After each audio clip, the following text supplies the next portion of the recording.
Hi, today I'm going to show you how you can file an annual report for an LLC in Florida. So you have to go to this website here, services.sunbiz.org/filing/annual report/filing start. And in here, just type in your document number and then click on submit. Click on continue.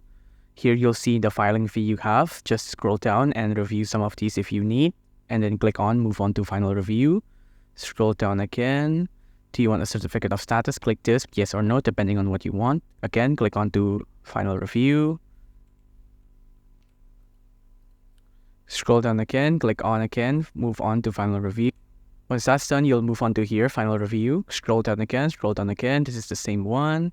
Click on to move on to payment status. Just enter in your email address here and enter in your email address here. Type your individual name assigning here and type in your title here.